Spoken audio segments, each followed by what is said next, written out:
So I'm going to show you guys how to make a quick pad of paper instead of having to pay for one. So I have a piece of mat board here. You can use chipboard or don't use cardboard, obviously, because you want something that doesn't have corrugated lines through it, or else all your drawings will.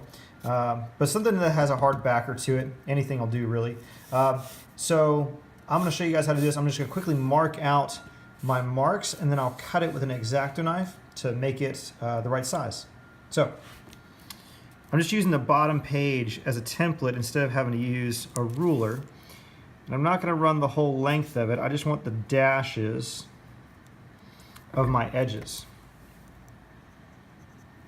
Okay, so now that I have that, I can move that away, and that's where I'll connect my lines to cut it.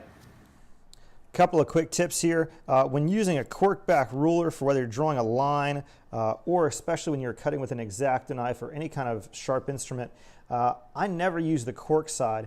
I'll always flip this over. That way you get direct contact with the ruler. This space from the cork is made to keep from ink from gathering on a ruler. And so if you can avoid that altogether by flipping it over, you'll have a more consistent straight line rather than wobbling in that space. So we'll go ahead and cut this to size. And you never go all the way through on the first passes. You take light, simple passes till you hit your lines. That way you're not carving into your bench, and that way you're also not having any kind of complications with the line work. Okay, so there's the bottom of our pad. Quite simple, nothing too crazy. Before we glue this thing up, one of the things I like to do is I'll take the pad and actually take a little bit of sandpaper. This is just 220 grit sandpaper. And I'll lightly round the edges, ever so slightly. And what that'll give me is a little more protection from the corners splitting on a pad, especially if you're putting it in an apron or knocking it around on a bench. So I'll do that just to the bottoms, a little the top, but the top is protected by the adhesive we're about to do. Mainly the bottom two corners. Okay, let's glue this guy up. So all we're gonna do now is tap down our pad. I have all my loose leaves here and my backer. I don't want to tap down the bottom, I want to tap down the top. Once I get that nice and level, I'm going to hold it tight and I'm going to put it in my leg vise here. You can put it in any kind of clamping thing that you have or do to the edge of a bench, between two boards, anything you really want.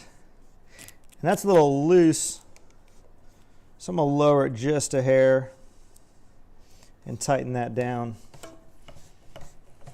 So now that I have that little block nice and tight in there, I'm actually just going to use a PVA glue like Elmer's glue or a bookbinding glue that's non-adhesive if you want it perfectly clear. You could really use Titebond 1 or 2, not 3 just because of the color. But wood glue works even well, especially just for little disposable pads.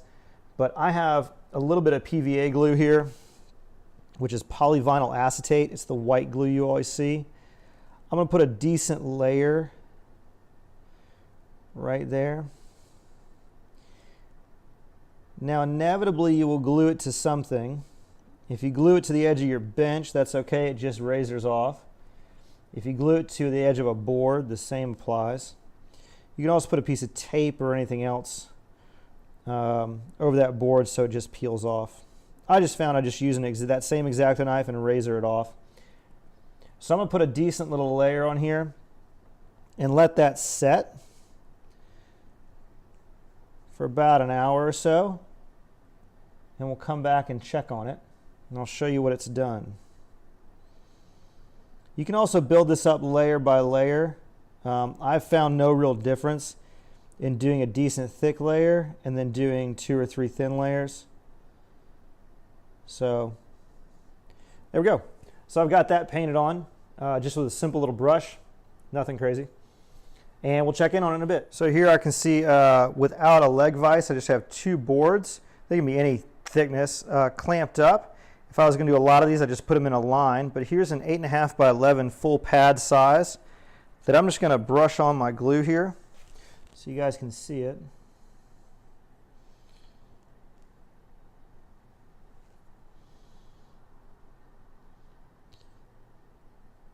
there's a machine that does this where it actually uses like a hot melt glue.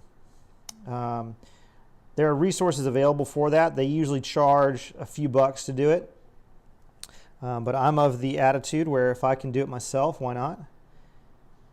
Kind of enjoyable and saves you a few bucks. And the drive out to wherever you get them done. So let's say just a decent layer of PVA glue. So here are back check on this. Through the magic television, it's been a little bit for it to dry. Like I said, I take an X-Acto knife or a razor and I cut it away from my bench because oftentimes it'll just adhere right there.